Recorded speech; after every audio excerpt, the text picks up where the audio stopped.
a member of the Friends group and I'm moderating tonight, so thank you all for coming. Thank you candidates for showing up again for another candidates night. Basically, just a couple of rules. Questions from the audience will be taken after everyone's had a chance to introduce themselves. You can direct your questions to the office. The only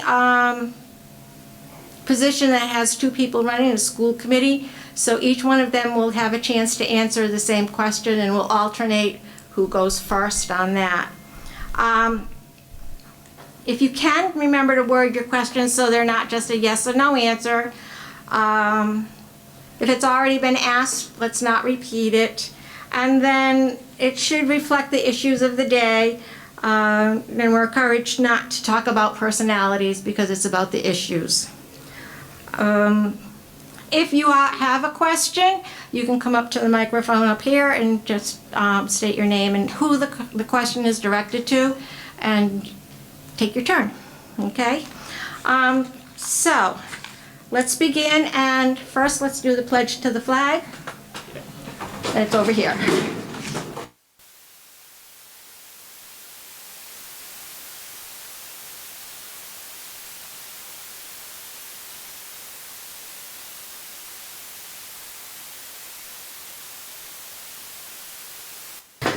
Okay, thank you.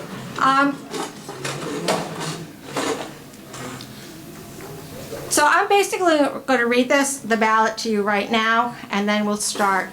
So for the Board of Sewer Commissioners, Mark Nicara is running unopposed. Planning Board for 5 years, Jeffrey Cavallo, he's a candidate for re-election, as is Mark, and he's not here this evening. Parks and Rec for 3 years is Rachel Goulat. The Library Board of Trustees for 3 years is Ann Meitzen, and Ann is here tonight. For the Housing Authority for 5 years is Kathleen Perry. For the School Committee, we have Nicole Pavo and Leonard Hull. Town Treasurer and also for Town Collector is Paul Reynolds. Town Clerk is Shara Costa. Board of Assessors is William Moore. And for Board of Selectmen is Peter Karen. So given that Ann is the first candidate that is here tonight, Ann, if you want to give your opening statement. And they have 3 minutes, correct?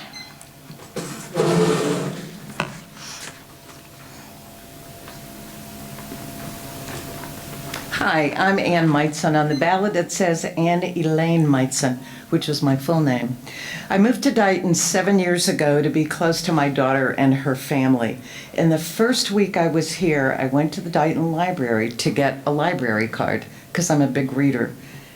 I immediately fell in love with this old Carnegie Library and got to know the people there as well, and even taught knitting classes at the library. This is all in the first year that I lived in Dighton.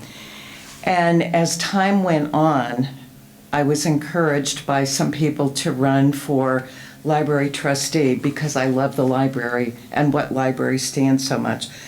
You know, libraries are not just about books. They're about programs, services, bringing people together in cooperative ways. And after I was elected library trustee, we immediately, the other two trustees and I, with town officials and the library director and many town employees, began looking for places for a new library. Thank you very much, sir. And we have our new library in the old Smith Memorial Hall on Main Street. If you haven't been by it, it's under construction. It looks like everything is moving along very smoothly. And Mark, the director, told me today it looks like we're still going to be opening in the fall. We haven't had any slowdowns. So I really encourage you to stay abreast of what's happening with the library because it's going to be a new and wonderful building for Dighton. And after, I can't even remember how many years now that we've been in temporary spaces, it will be a fabulous place. And I hope to see you all at the library opening in the fall.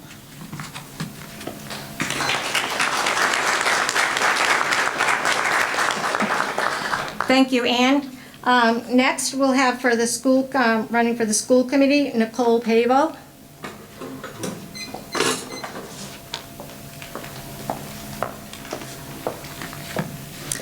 Hello, everyone. My name is Nicole Pavo, and I am excited to be here with you tonight. Thank you for taking the time to engage in this important conversation about the future of our schools. My hope is that by the end of this evening, you'll feel confident in selecting the candidate who best represents your values and vision for our school committee. For those meeting me for the first time, I'd like to share a little bit about myself. I'm a mother of 2 boys, one a recent high school graduate and the other a student at Dighton Elementary School. My passion for education and community involvement is deeply personal. For the past 3 years, I've served on the Dighton PTO Executive Board as treasurer. In this role, I've worked closely with our schools to bridge budget gaps, secure donations, and serve on hiring committees, ensuring our students have the best educators and opportunities available. Professionally, I bring years of leadership experience, holding degrees in human resources, healthcare informatics, and healthcare management, and additional studies in cybersecurity and digital forensics. I've managed teams, overseen budgets, and navigated complex decisions, skills that directly translate into responsibilities of the school committee. Beyond my professional and PTO work, I've been an active member of our community, serving as a Cub Scout den leader, supporting DBSL, and volunteering in various capacities. People often ask me why I'm running for school committee. My answer is simple. I love this community, and I see an opportunity to make a difference. I teach my Cub Scouts that being engaged in the community is a responsibility, and I believe in leading by example. Our schools deserve strong advocates who will prioritize students, support educators, and make informed decisions that benefit all families. I hope to earn your trust and your vote. Thank you.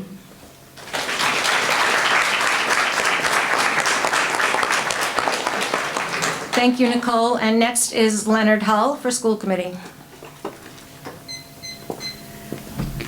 Good evening.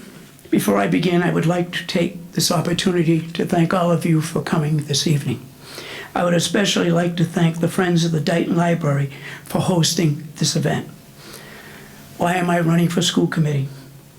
It's not, as some have said, for political ambition.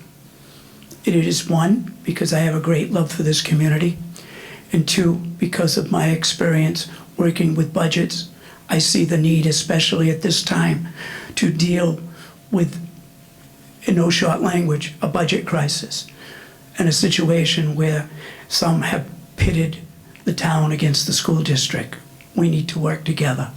And I have the experience and the background working with members of both the Board of Selectmen in Rehoboth and the school committee in Rehoboth, as well as the school committee in Dighton, and recently having served on the Board of Selectmen, working with them to come together for the entire community. I have been involved in education since 1978. I was a teacher, administrator, also involved with the school committee. I was a citizens advisory member, the Dighton Elementary Building Committee, and the Superintendent Search Committee. I have lived in Dighton since 1982, owned my own home. My mother and the Costa family have been a part of Dighton since the 1920s. I love Dighton and have the belief that service to people and my community is paramount. Faith, family, community are my pillars. Education's been a big part of my life. I have a master's degree in educational leadership, including coursework in school finance and school governance. I've worked with the youth. I worked with the Taunton Park and Recreation Department all the way to coordinator of playgrounds for 10 years, and also ran for 5 years a school-to-work program through the Taunton Public Schools. I have been a classroom educator for 33 years, coached middle school cross-country in Taunton, high school hockey at Bristol Plymouth.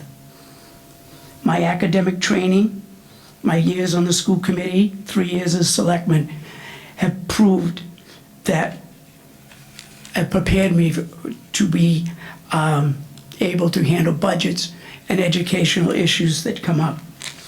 I ask, in closing, that you consider my educational experience, my leadership that I've shown as a school committee member in the past and also on the Board of Selectmen. I believe I possess the skills, the experience, and compassion to be a very effective school committee member. Thank you. Thank you. Okay. Next, we have Paul Reynolds. He's running for Town Treasurer and Town Collector. So, Paul?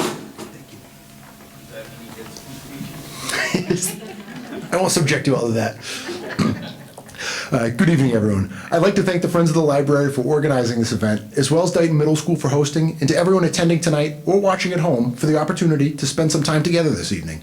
My name is Paul Reynolds, and I'm running for re-election to the positions of Treasurer and Tax Collector.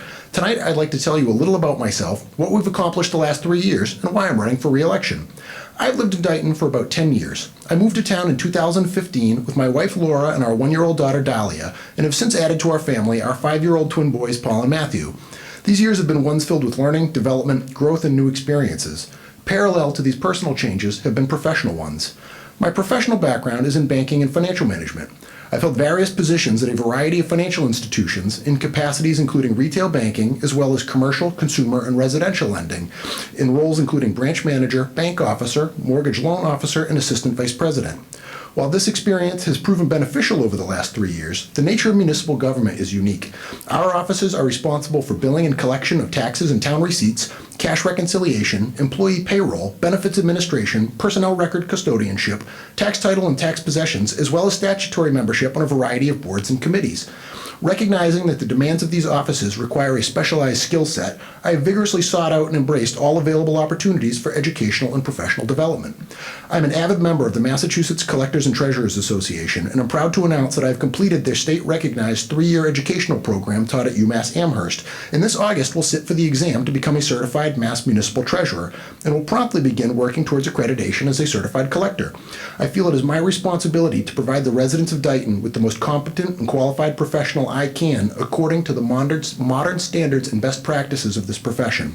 The last 3 years, we have renegotiated our deposit rates to maximize investment income, implemented electronic checkout at the transfer station, strengthened our fraud detection and prevention practices, negotiated below-market rate health insurance premium increases, held a lucrative land auction, protected the town's bond rating through satisfactory audit results, passed a new tax title repayment bylaw to reduce the town's outstanding receivables while also providing compassionate and flexible repayment terms and foreclosure protection for participating taxpayers, and helped to revitalize a statutory committee to administer voluntary donations for tax relief for seniors and people with disability. The last 3 years have been deeply rewarding, and I am incredibly grateful for the opportunity to serve in these positions. If I am fortunate enough to earn your vote on April 12th, I will work very hard alongside my amazing team to continue to provide you the highest quality service possible. Thank you very much for your time.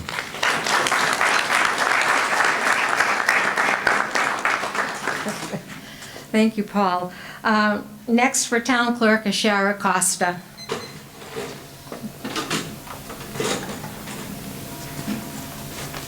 That's much shorter than that. Good evening. I would like to thank the Friends of the Library for hosting this event and for each and every one of you for coming out today to support your candidates. My name is Shara Costa, and I'm a candidate for re-election as the Town Clerk for a 3-year term. I was elected last year for a 1-year term, April 6, 2024, fulfilling an unexpired term. I have lived in Dighton for the last 15 years with my husband Frank and my 2 handsome, wonderful boys, Jacob and Jackson. I stand before you today humbled and grateful for the opportunity to address you and serve you. The 2 traits I have embodied are being personable and my willingness to learn. Being personable to me is crucial for building the meaningful relationships that I have made. My ability to relate to others with empathy, kindness, and sincerity, I believe, is invaluable, especially as being the town clerk. I take pride that when you come to the clerk's office, you are greeted with understanding and kindness and our willingness to help. I am part of the Mass Town Clerks Association, as well as the Tri-County Association. I have also joined a mentoring group through those associations working with other town clerks. The Dighton Town Clerk's Office has had a significant year, overseeing 4 elections and coordinating 3 town meetings, all in 1 year. These events were conducted smoothly and successfully thanks to the dedication, hard work of our town clerk's team, our election workers, and of course our highway department. We all work together. I extend my deepest gratitude to each of them for their unwavering commitment to upholding the democratic process in our community. We had a lot of elections. In our continued effort to improve the voting experience, I introduced the poll pads, electronic poll books designed to streamline the check-in process. These devices significantly reduced wait times, enhanced voter verification, and improved overall efficiency. The transition to this technology was a great success. I am most thankful for the continued support of the citizens of Dighton. It is a pleasure to serve you as your town clerk. Thank you.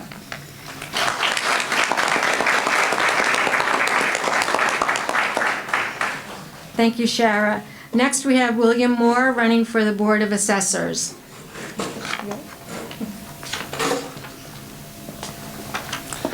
Hello.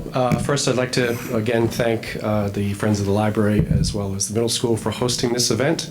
And my name is Bill Moore. A lot of you here know me. I'm on the ballot as William Moore. If you don't know me, my family moved here back, I believe it was in 2020. And I just wanted to come to a beautiful little town, enjoy my freedoms, and hopefully low taxes.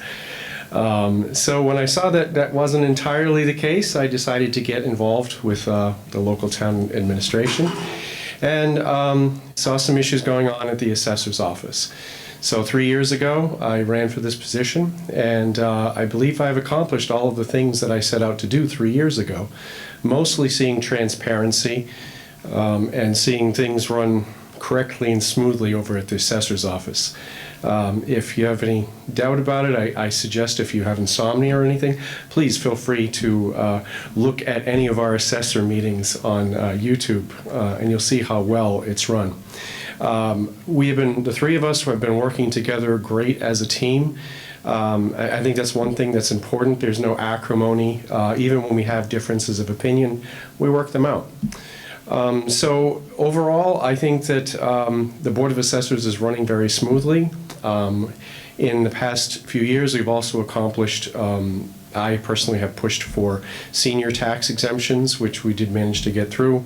We're currently working on a veterans tax exemption to try to ease the burden for some of the harder people that have a harder time in our community. And also with Paul and others, work together on the Elderly Tax Commission to be able to distribute donated funds. So I think things are running smoothly, but there's still a lot to be done, and I ask for your support come this election. Thank you.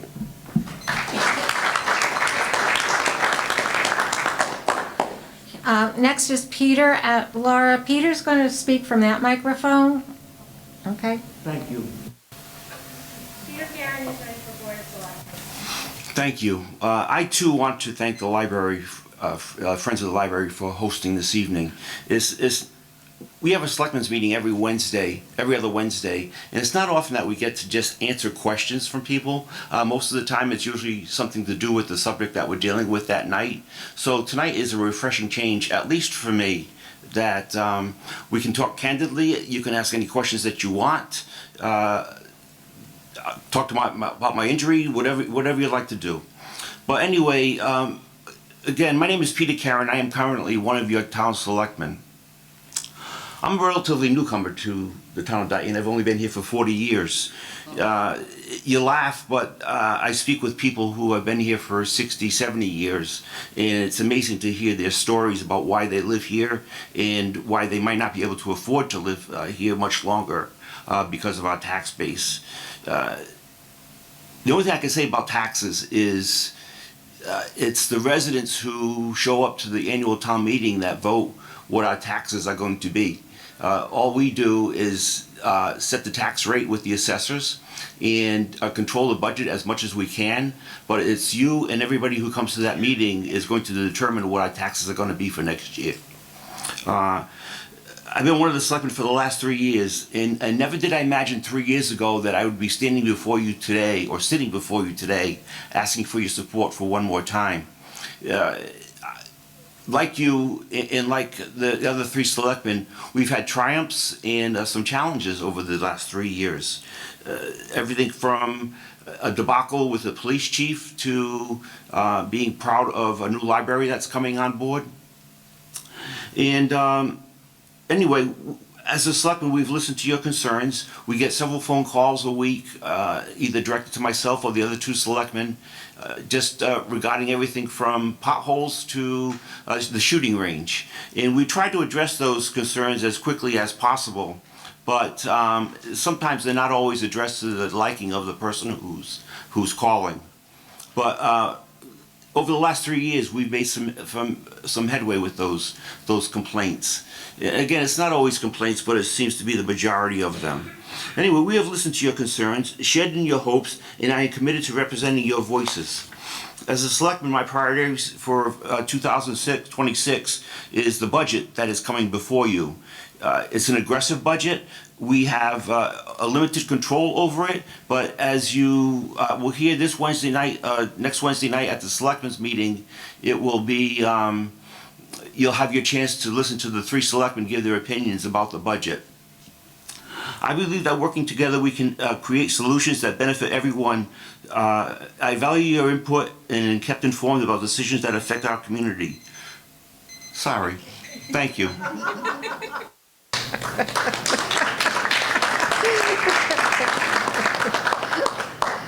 Well, thank you, everyone. All right, and now we'll open up to questions from the floor. So if you have a question, you can come up to the mic. Kevin?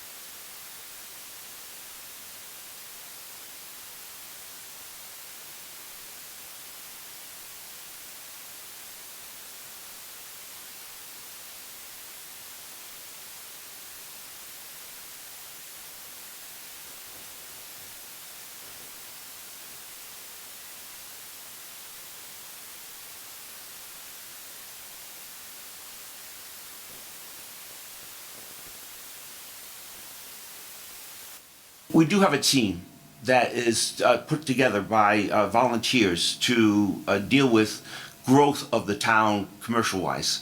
As you're well aware, sewer and water is a big issue for the town of Dighton. It's not everywhere in town. We're limited to what we can put where, as well as zoning. So we're very limited to commercial space that we have. The residential side seems to be okay. It's mainly the commercial side which is going to help our tax base. Unfortunately, there's not a lot that can be done at this stage. The biggest thing that we can do is attend local conferences and state conferences for companies that want to expand and offer them the pros of Dighton. Unfortunately, not having water and sewer, and I don't want to sound like that's a cop-out, it limits to what we have and what we can offer the town and these businesses. Would I like to see more? Absolutely. We'd like to see the Spring Street project come forward, which would add several thousands to our tax base. It's probably the biggest thing that we have on the burner right now. And as far as developing 138, 44, the sewer project that was going to be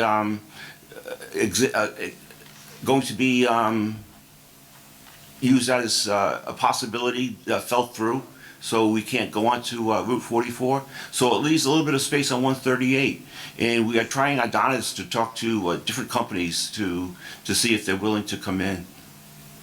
Thank you.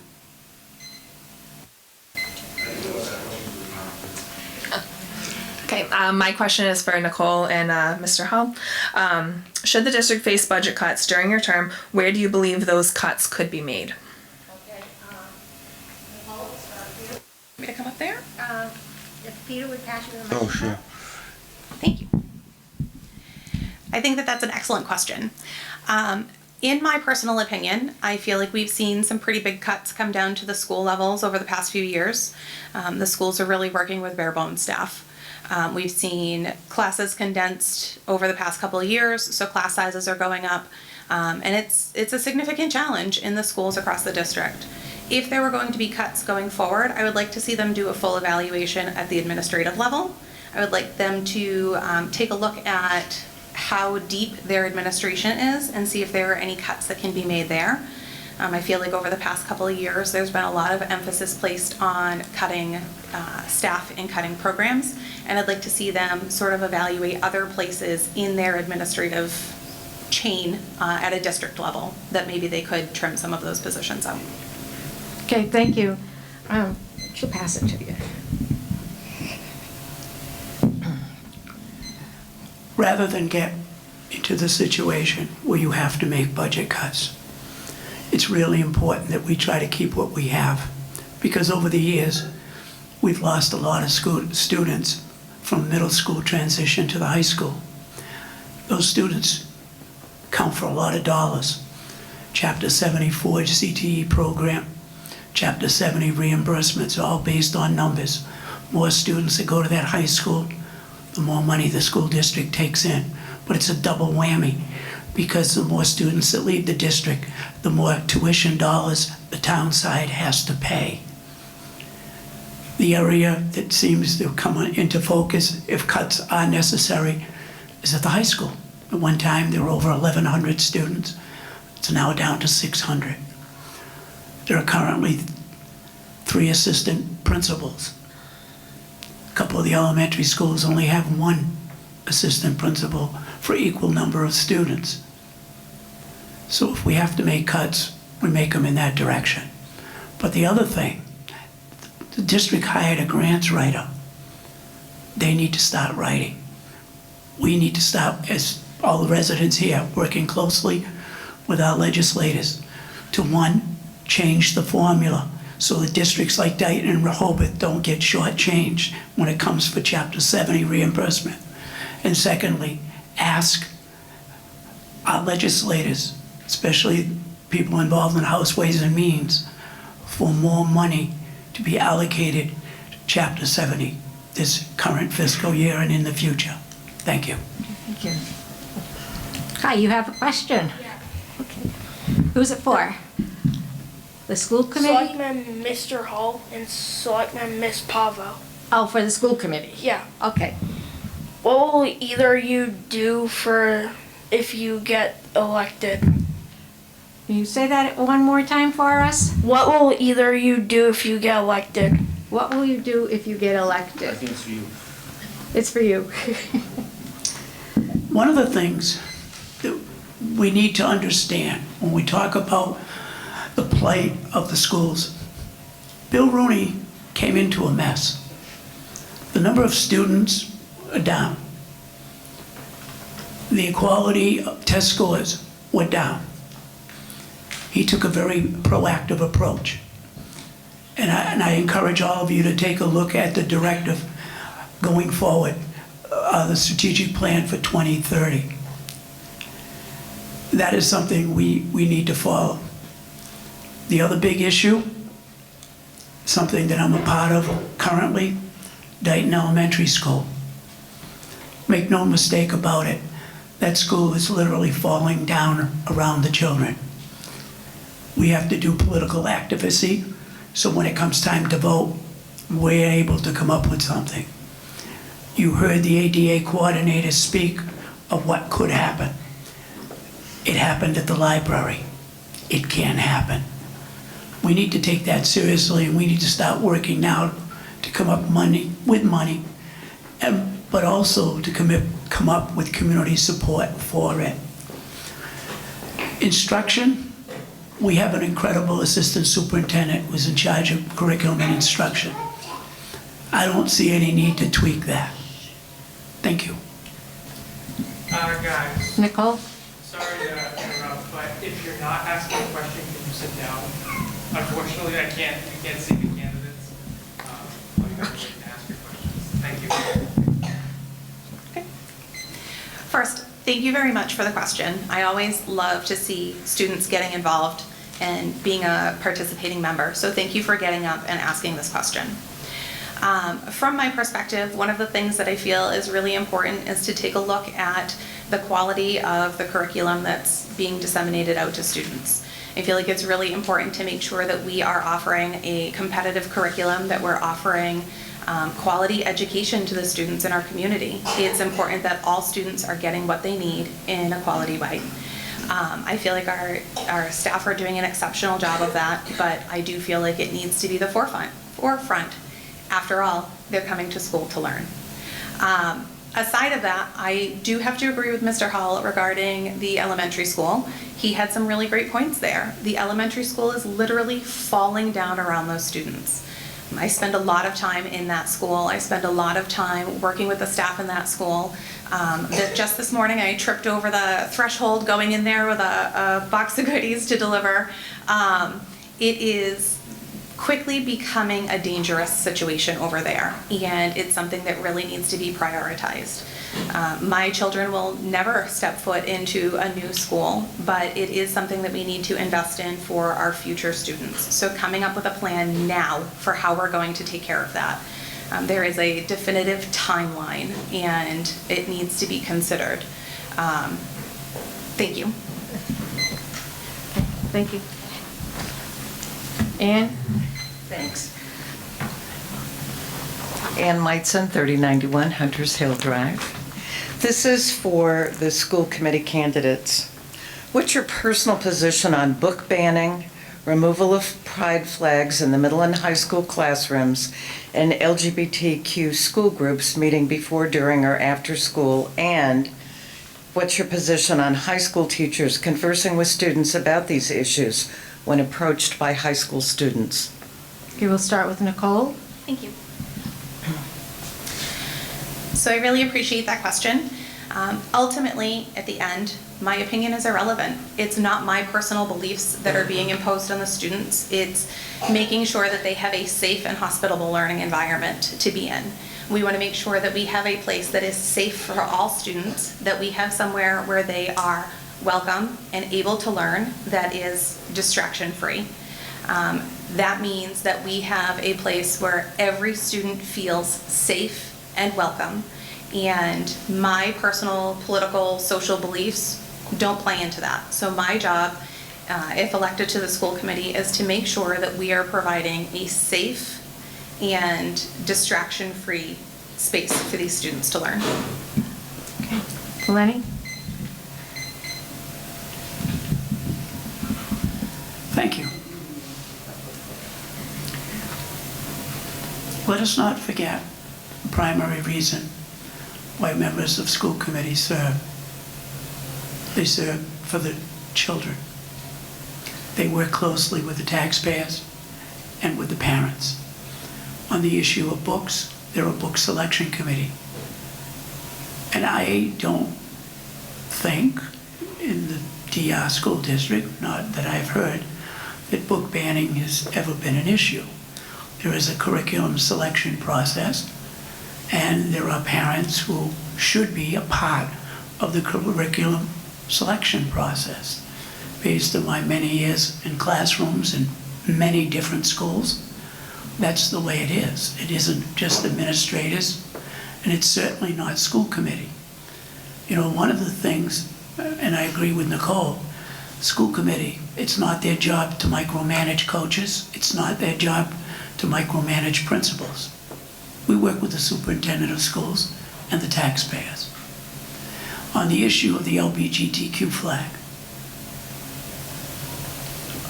I don't quite understand why it has become such a topic of discussion. The Supreme Court, Constitution, Maura Healey, and specifically in the Dighton decision, the teachers' union, the teachers, the students included, don't have a problem with what's going on at the high school. So I'm not quite sure why it is an issue. And also, I am not quite sure why change is necessary. I've been into classrooms, I've been in the halls, and those flags are there. Thank you. Yeah.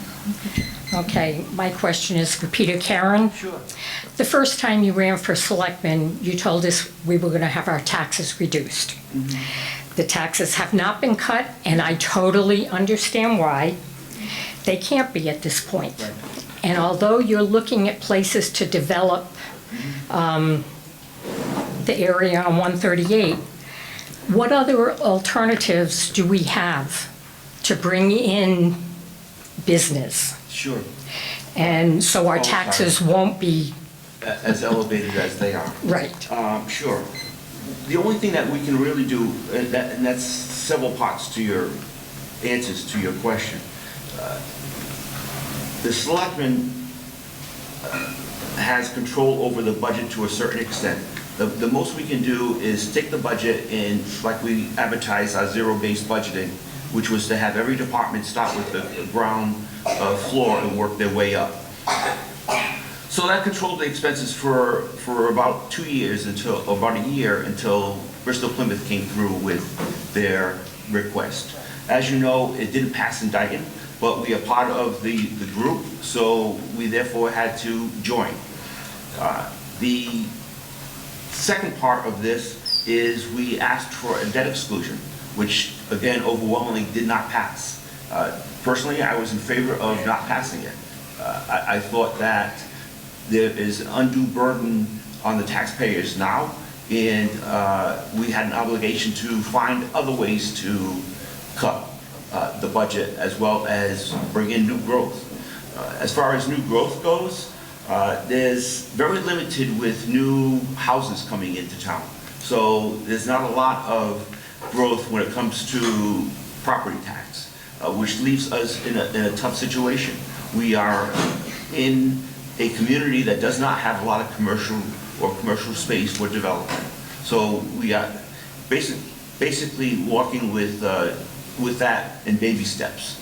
As far as any huge development, with the exception of one company coming in on 138, I have no idea of any future growth beyond that, unless there's going to be zoning changes.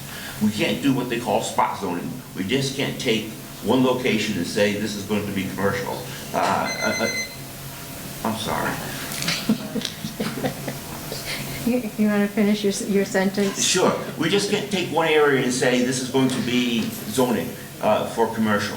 And the company that wants to come in would be a substantial increase for our tax base, but unfortunately they're looking at a residential area. So the whole area around that would have to be changed with the planning board to be commercial.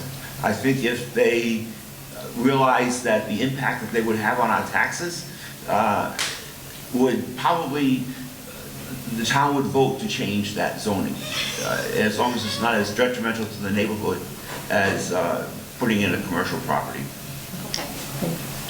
Thank you. Okay. Does anyone else have a question?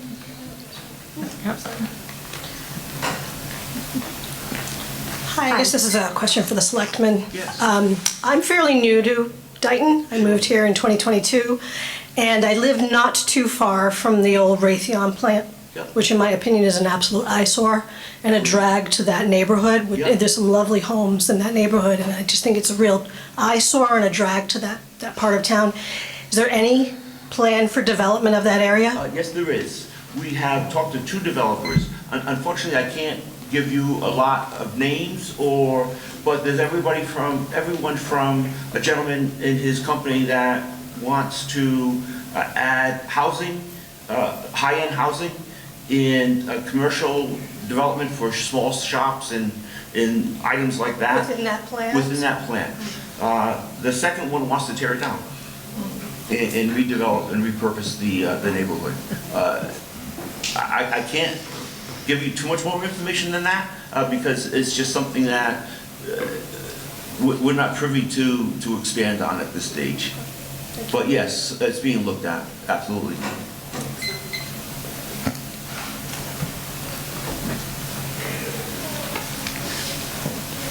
Hi, I'm John Ruffo. I live on Wellington Street. My question is for Peter. Sure.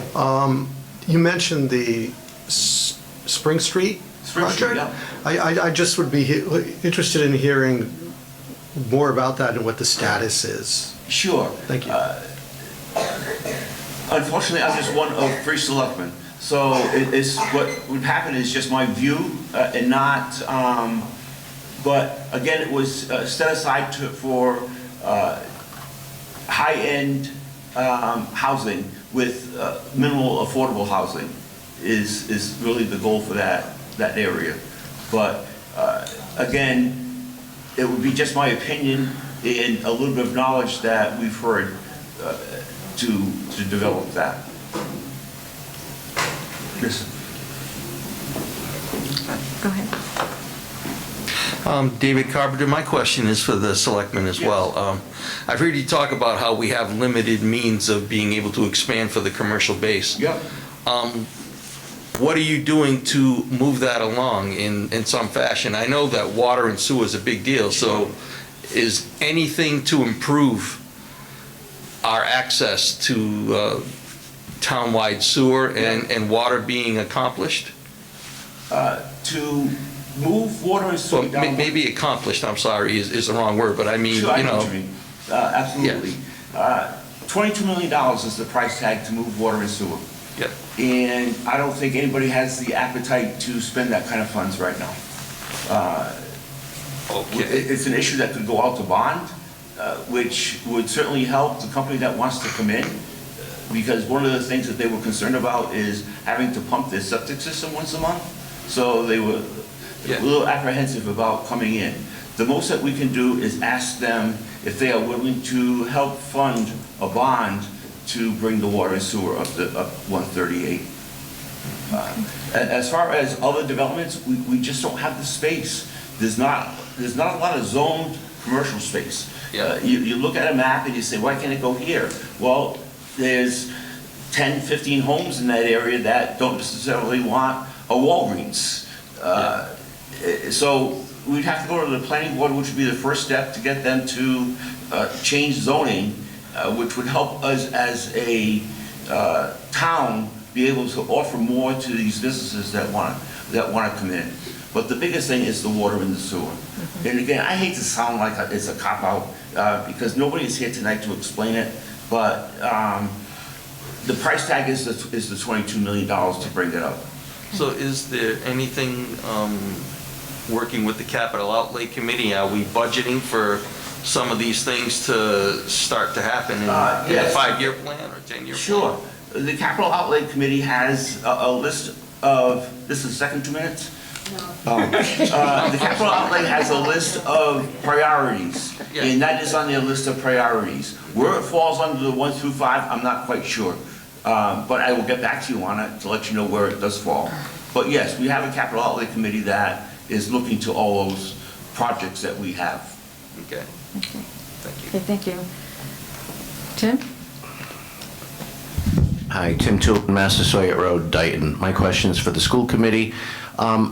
Under what circumstances might a public official change their view or the way they feel about a certain issue? Like you might be for something and then you might change your mind to something. What might make someone change their mind about an issue?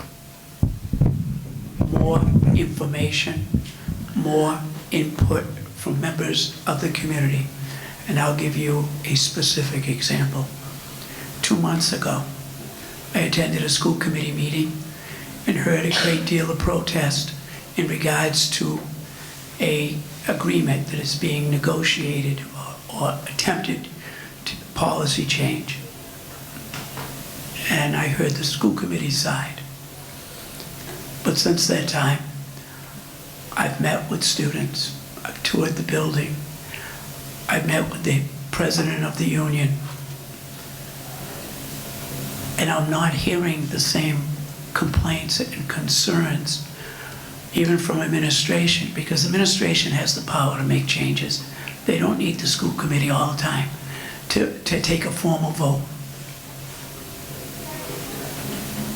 And I'm not hearing from the community and the students especially that there's a real problem. And if there is, people need to speak out more about the problem, not the potential policy that may or may not pass. At the last school committee meeting, the head of the union took the school committee to task. Any changes to the environment and the working conditions must be negotiated. And that means opening up a contract, which is on the table this year. So, parents, you have some leverage through your teachers and your PTOs. And your PTOs are very powerful political groups. I recognize that. They need to become involved and speak out, not so much directly at a meeting, but to the individual school committee members, because that can have a tremendous influence when it comes time to vote on policies. Remember, school committee representatives are there for the children and the taxpayers. Thank you. Nicole?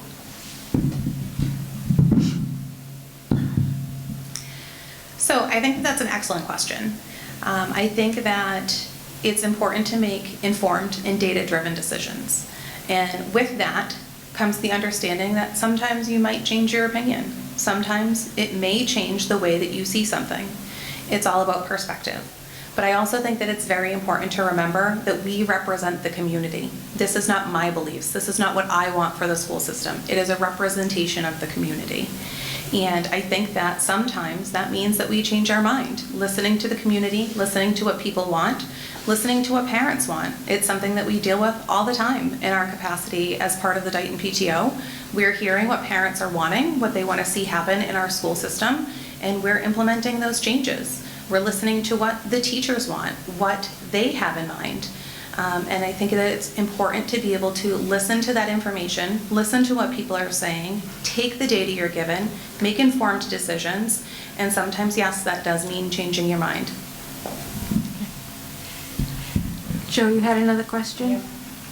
This is for the school committee. Should membership in an organization like CORE, which stands for Citizens Organized to Restore Rights, or a similar group, that I believe stands for white supremacy, fascism, and Christian nationalism, prohibit a candidate for running for school committee? Thank you. Nicole first. I think that it's critical that if you are supporting your community, that you are representing all members of your community, regardless of what portion of the community they belong to. And because of that, yes, I do think that something like that disqualifies you from being a valid candidate. Thank you.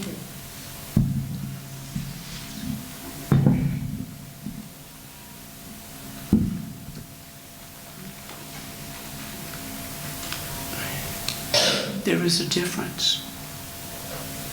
And I know specifically where this question is coming from. Of being invited and attending a meeting and being a member of that group.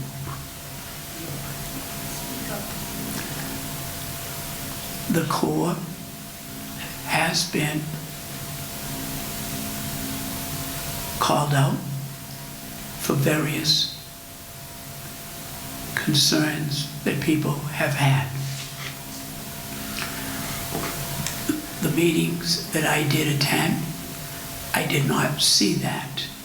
However, I have not been to one of their meetings in 2 years. The total number of meetings, I believe, it included a Christmas, working with the Fall River Police Department. The Corps did work with the Fall River Police Department in providing Christmas gifts for over 600 families. And the Fall River Police Department certainly didn't have a problem working with that group. They also worked with 2 church groups that didn't have a problem working with that group, providing Thanksgiving gifts and Thanksgiving dinners to families in Fall River. However, my work with children, my work with the church, my father's service to the country in World War II, fighting the Nazis, I would not disrespect my family, nor my community, nor my church. Once I became aware of what that group represented, I no longer was a part of it. I did not know when I became aware, because I did not see. But when I became aware, I separated myself from it. I have not been involved in any way for over 2 years. I also believe that I treat people the way they treat me. And until I see otherwise, I don't treat people any differently. And I certainly don't put labels on people. You have to show me if you're good or bad. I don't like to take the word of someone else. The fallback that I have received over the last 4 years over this issue has been one of intense hate and displeasure. It has been very uncomfortable for me. But the thing I want to assure all of you, and I think my work, again, with the church and with children and people with disabilities, is one that is not me. And many of you in here know me personally.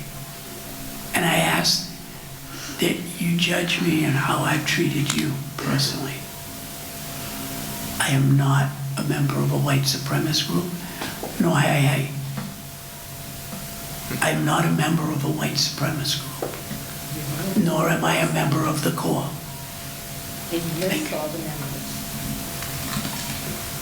Thank you. No.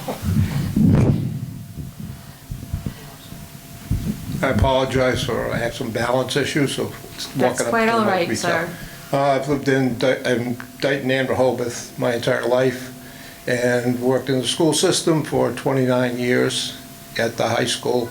I heard what Mr. Hull said about the 3 assistant principals, and fiscally, I can understand his remarks because I was an assistant principal for 5 years, over 800 kids in the school, and there were 2 of us, and the principal had to fight to get me to be able to be full-time. But my biggest question would be why we only have 600 kids at the high school, the number of kids that are going to private schools, what are we doing to try to retain those students in our own school system?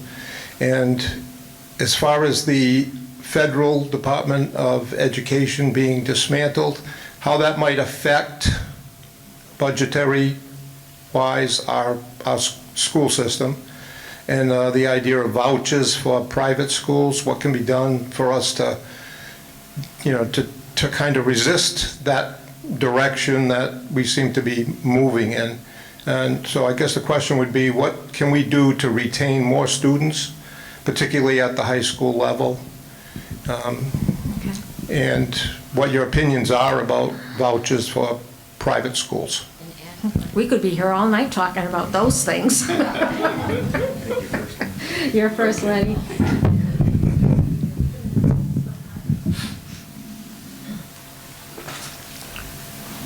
It's very important that communities on both sides work to bring confidence in the school system. The product has to be there, but people's pride in the school system also has to be there. And that is something where people work together. As someone who went to Catholic high school, I had to earn my way. I'm not in favor of vouchers for private schools. One of the things that a voucher system would do would create division. Because what would happen would be as student enrollment went down in the public schools, funding would also go down. So you would have chaos, because it would become a have versus have-not situation. I know we talk about school choice, but you also hear that limited enrollment also can create lottery systems, as we're hearing about being presented at the state level. And those lottery systems, again, can create an environment where students are pulled out of the public school only to return back to the public school. And how that happens is under a lottery system, you get in the door, but that doesn't guarantee you stay in the door, because school districts have criteria not only to get in, but also to remain at the school. And that's disruptive to the families as well. So to answer your question about vouchers, I am not a supporter of them. I think school districts, superintendents, as well as taxpayers need to work together so a community has great pride in their school district. They want to see it succeed. They want to see it excel. Then they don't have to worry about competition from private schools. And could you please just address the budgetary problems we might have with the dismantling of the Federal Department of Education? Well, it's in the early stages. We don't know how, we don't know how the federal government is going to disperse monies. One of the saving graces, and I have confidence in this, Massachusetts is #1 in the area of education. And I think if things get tougher, especially, and I was once part of that union, if it comes to a situation where money stops coming down from the federal government, you're going to see a lot of legislators rally to put more money in the budget for education. Massachusetts prides itself on education, but also Massachusetts is a very strong union state. One of those unions that's very powerful is the MTA. And as a result, I see them lobbying legislators to make sure the money is there, to make it a priority. They did that to some degree last year. Pat Haddad, Carol Doherty led the fight in House Ways and Means to bring more money to cities and towns for education. And that would have to continue. There's too much to lose by not making education a priority in the state, because it does come back to quality of community life and also jobs. And once the education system goes down, you lose both. And I just think for all the years in education, there's too much political pressure would be applied to let that happen. Sure, is there a risk of grave problems with the federal government ending the Department of Education? Yes. Do I think it was a good idea? No. Nicole?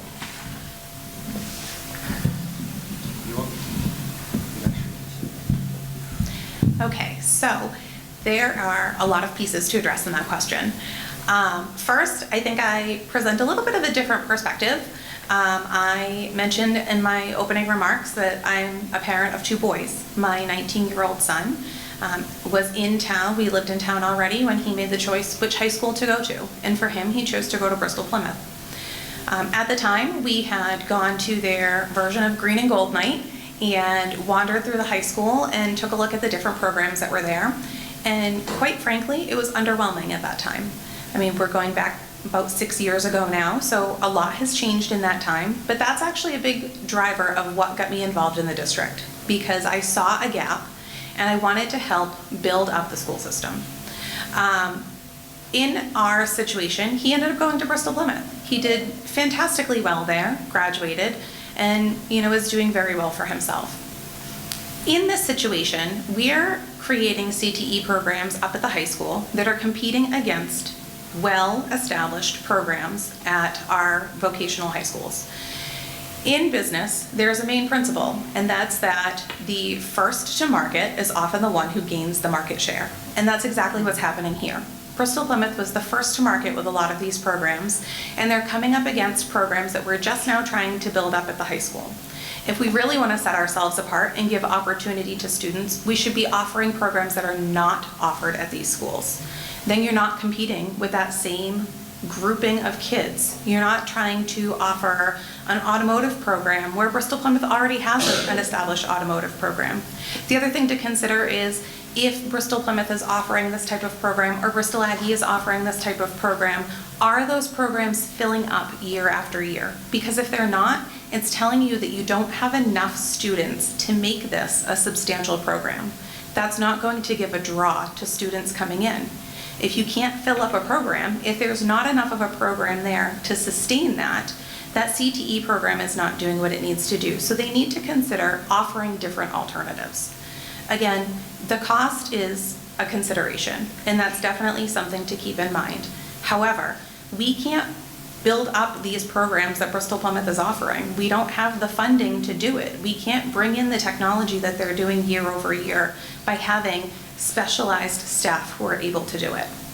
So in my opinion, in order to keep the high school competitive or to build up that competitive factor a little bit more, we need to give an option that is not competing against these other schools, giving the students something else to work with. That gives that draw to come into Dighton Rehoboth High School. Now, to address your question regarding federal funding and the ability of funds there are some preliminary numbers out. But my biggest concern is that the Federal Department of Education really is what mandates making sure that we're adhering to IEPs and 504 plans. They're serving our most vulnerable community of students. And servicing those children is expensive. But investing in them early in education, early in their educational career, makes it so that those costs are not as costly down the road. So we should be investing in those students early on. I've experienced with my own children 504s and IEP plans. I understand what goes into the management of those and how painstaking they can be. I have a great concern that that funding is not going to be available for those vulnerable populations of students. And so by understanding the need for those funds to come from the federal government into the state and then from the state to trickle down to us, that's a big concern. I believe when I looked at the preliminary numbers, and it's from a couple weeks ago, so please don't quote me on it, we were looking at about $4 million per school that was potentially going to be lost in funding from the federal government. That being said, those numbers are fluctuating all the time because, as we all know, things are changing all the time, so those numbers are still very much fluctuating. I don't think that we'll have true numbers of what that looks like for quite some time to come, but I do share that concern about what education looks like for those students. Okay, go ahead. So clarifying comment on that, so technically DR can't offer new vocational programs without Bristol Aggie or Bristol Plymouth approving them. We've tried and beat like we wanted to do culinary, they won't let us because like it or not, we're in competition with them.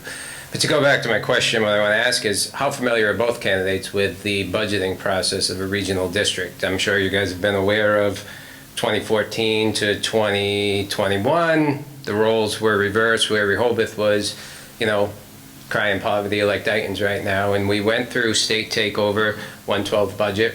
School got the budget. They came in, examined our budget, said everything's there. Now, we see it in the news. I'm just curious what you guys have and understand the roles of regional districts are significantly different than local school boards, so. Nicole? So that's an excellent question. I think that I can confidently say that I have followed the budget as much as I can from my perspective. I'm not part of the board, so I'm not privy to all of the information that the board is privy to. I am a very research-driven and data-driven person. So when I see figures, when the budget comes out, I like to dig in and I like to understand where those numbers come from. I started off as a business student. I have an MBA. I have a minor in finance. I've done a lot of budgeting, and I've worked with the Dighton PTO. Like I said, I've been the treasurer for the past 3 years, so I do have some understanding a little bit outside of my scope. We've worked very closely with both the elementary and the middle school.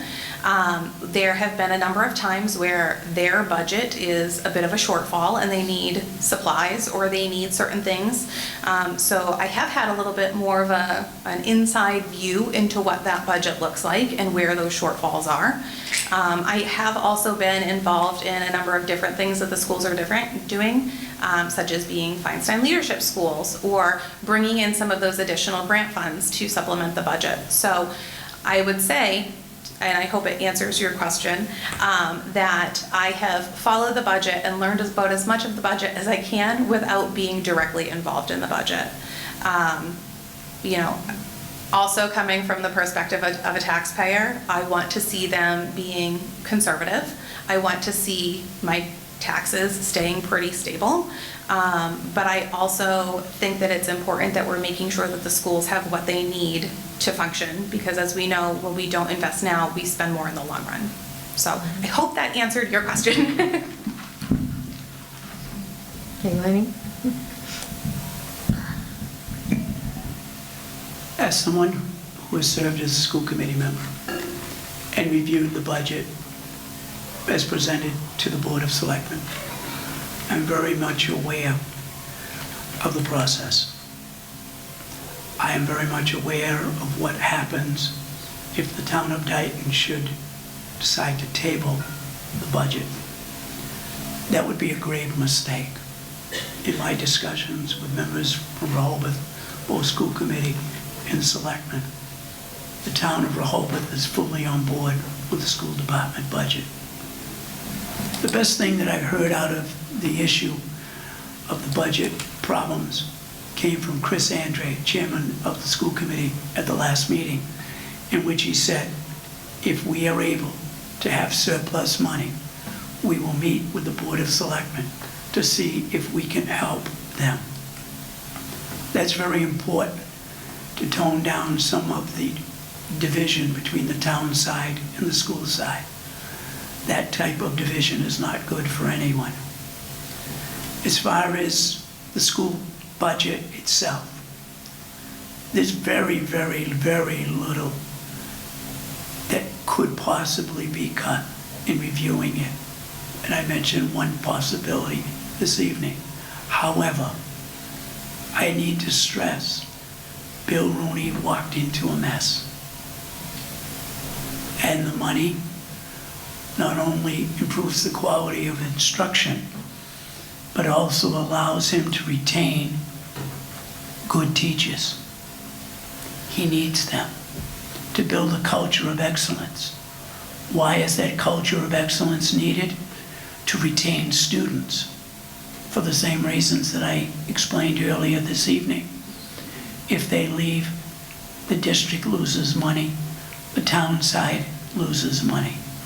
The more students that come, the more money the district takes in, the less money the town side loses.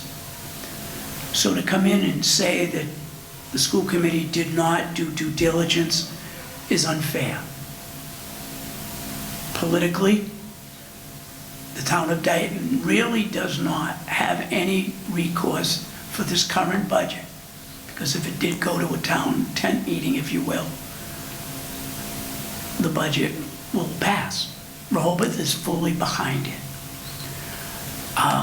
One, I would like to see the residents of Dighton get on board with the budget for this current year, and also reach out to their legislators to see if more money can be appropriated.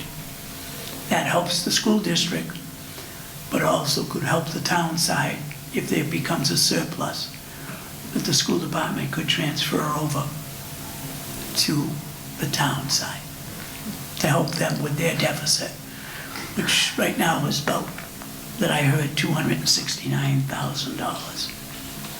So, okay, Mr. Chairman, thank you. Okay. All right. Well, thank you, everyone. And I want to give the candidates a moment to wrap it up so that we can be done by 8:30. So if you have closing statements, and we'll start with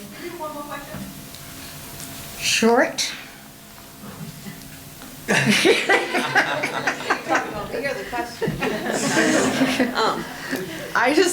You have all been sitting here like peaches the entire time, and you guys are all fantastic. I just wanted to ask the four of you what you hope to achieve in your next term, because you guys have been sitting here and you deserve to have some sort of You want everyone to answer that? Well, I was gonna, then Glenn went up. So.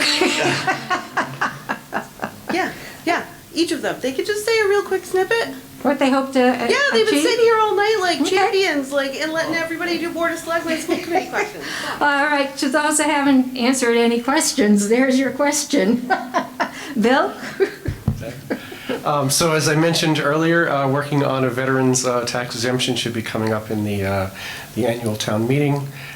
Continue running things smoothly at the assessor's office. One thing I did forget to mention earlier was talking about how I try to balance being, the tough guy for people that are trying to tuck it to the town, while at the same time trying to be compassionate to the people that really need the help. And we do that well, and I wish to continue working smoothly for the coming year. Okay. Shara?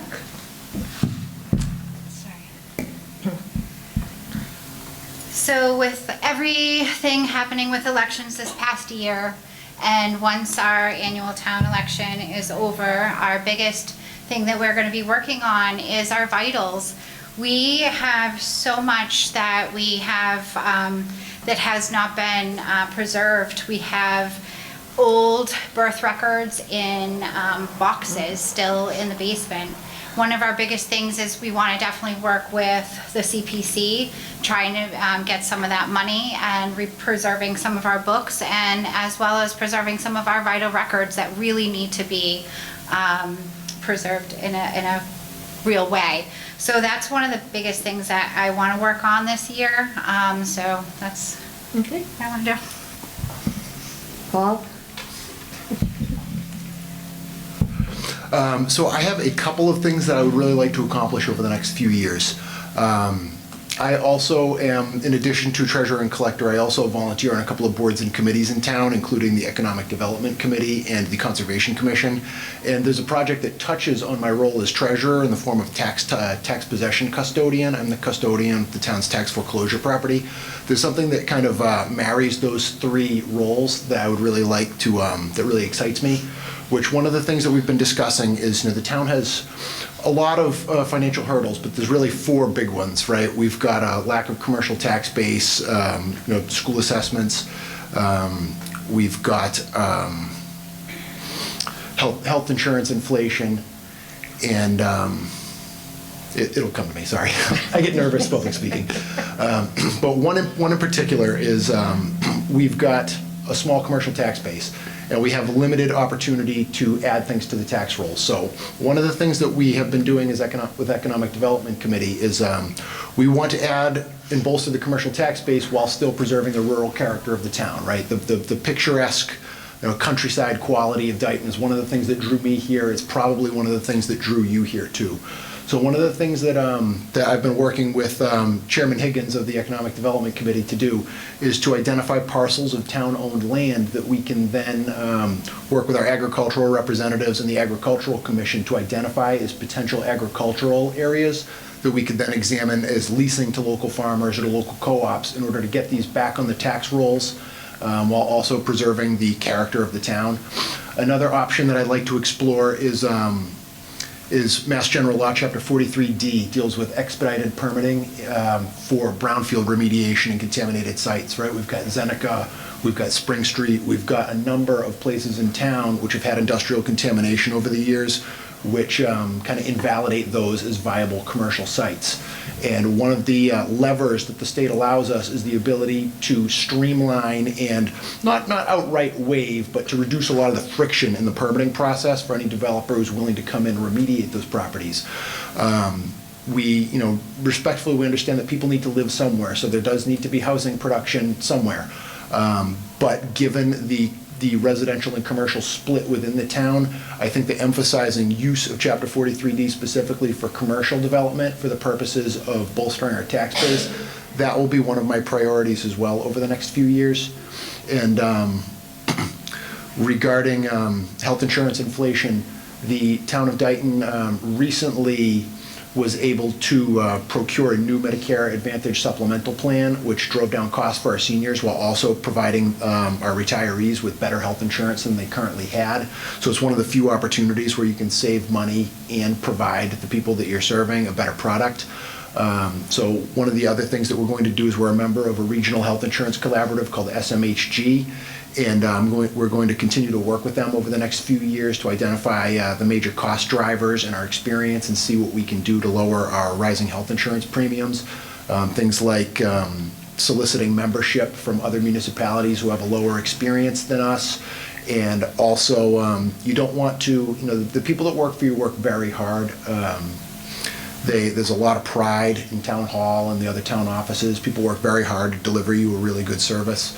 And you wouldn't want to take away any benefit that they have, in my opinion, not just as someone who has health insurance through the town. But at the same time, I think that it would be beneficial if we were to consider introducing additional, not removing existing insurance and benefit products, but offering higher deductible plans that some of our younger employees might wish to take advantage of based on their lower utilization of healthcare, which could in turn provide a lower premium for them and cost savings for the town. We have a lot of issues as a town, and the only way to eat an elephant is one bite at a time, right? And so thank you very much, and I've talked enough tonight. And, You're going to be busy. Thank you very much. Those are a few of our priorities the next couple of years. Well, one is the opening of the library, and two, to continue to find ways to get grants and funding for things with the library. We work really closely with the Friends of the Dighton Public Library, and if you have any interest in the library at all, I'm putting a plug in for that organization, which I always say is one of the best kept secrets in Dighton. And I'd also like us to do more work with the Senior Center. I'm putting a plug in for the Senior Center. Again, I think it's, unless you're a person who's over 55 or 60, you probably don't know much about the Senior Center at all. And I think there's more programming that the library can do with the Senior Center. But that's the main thing, is getting in the library, getting those books in, and being able to have a real library with real live programs on site. Okay, thank you. All right, we'll have some closing statements, and I think we'll start at the top. So Peter, if you want to go first. Sure. You want to pass Peter the mic, please? Thank you. You're welcome. Fortunately or unfortunately, I didn't prepare a closing statement. The only thing I really want to say is my phone number is listed on the website.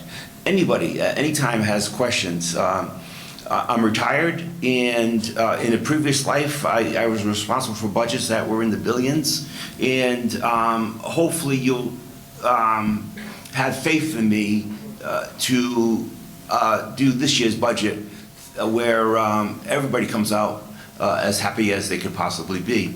But again, that phone number is on the website. Any questions, anytime, don't hesitate to call. Thank you. Okay, thank you. Bill? Sorry. I also don't exactly have a closing statement, but I did want to mention that, assessing is a pretty boring job, at least pretty much puts everybody to sleep. But I do try to, on Facebook, I hope you see it, try to engage with people. There's a lot of misconceptions about how taxation works and where, talking about my property values and the tax rates, and people don't understand how they all work together.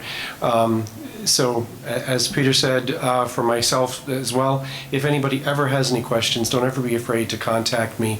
I'm here for you if you need to know anything about how your property tax is determined. Thank you. Sharon? Yep, thank you. One thing I truly believe is that there is no I in team.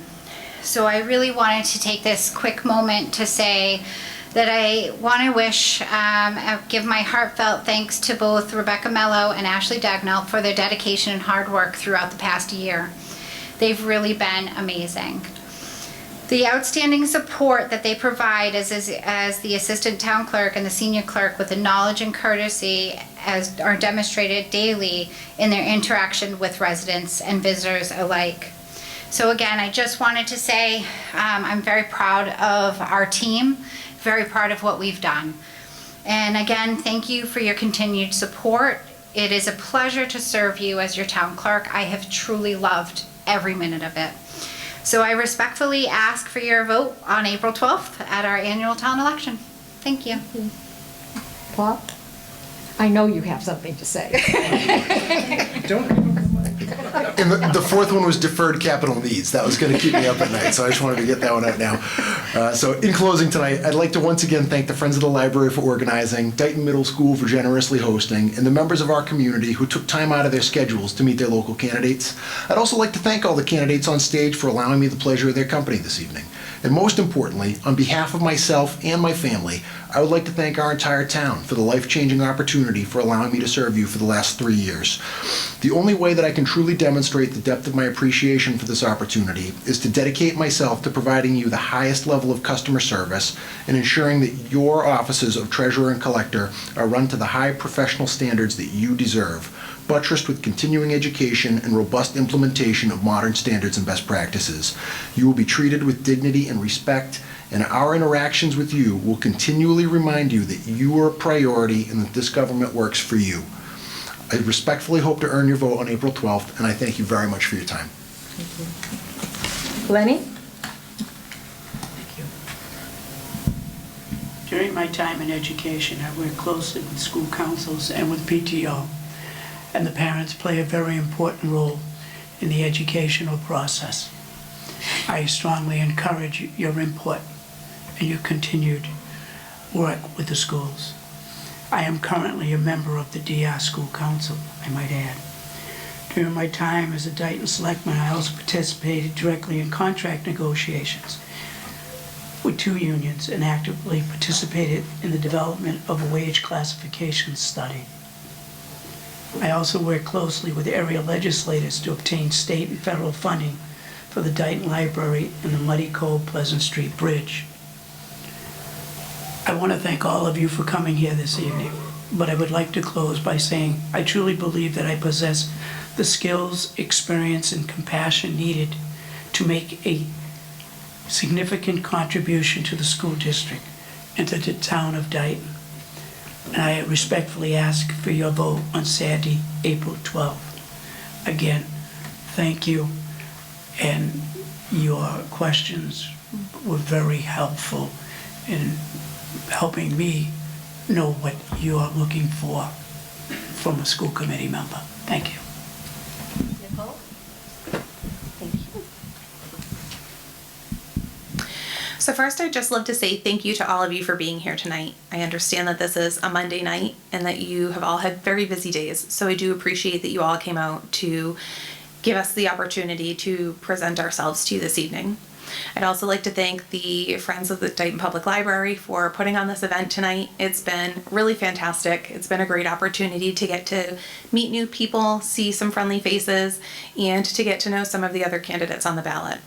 And I'd also like to thank Mr. Hull for coming. I feel like we've had some fantastic conversation tonight. We've each been able to present ourselves, and I feel like there are some places where we do have some very great commonalities. So I do appreciate the conversation tonight. From my perspective, our schools play a vital role in shaping our children's future. We need leaders. We need leaders who are dedicated and experienced and willing to put in the work. We need leaders who are willing to make a real difference in our community. I am committed to advocating for our students, supporting our educators, and ensuring responsible decision-making for our district. I would be honored to serve on the school committee, to bring my experience, my passion, which I hope came through tonight, and dedication to this role. So I do respectfully ask, not just for your support on April 12th, but to see all of your faces on Election Day, because the most important thing is that you exercise your ability to vote. Thank you. Oh, I'm so sorry. You sat right by me. As everyone said, we really appreciate everyone coming out tonight. More importantly, vote. It's largely an uncontested race, but there is a contested race. It's still important to vote, even if you're voting for people who have nobody running against them. So I expect to see you all at the polls on April 12th. Thank you to our candidates for coming tonight and sharing with us their views and answering our questions. And thank you all for coming. The Friends of the Library appreciate it. And it's 8:30, and I do believe we have to be out of the building quickly by 9, so the janitor can put the chairs away, etc., for school tomorrow. So thanks so much for coming out tonight.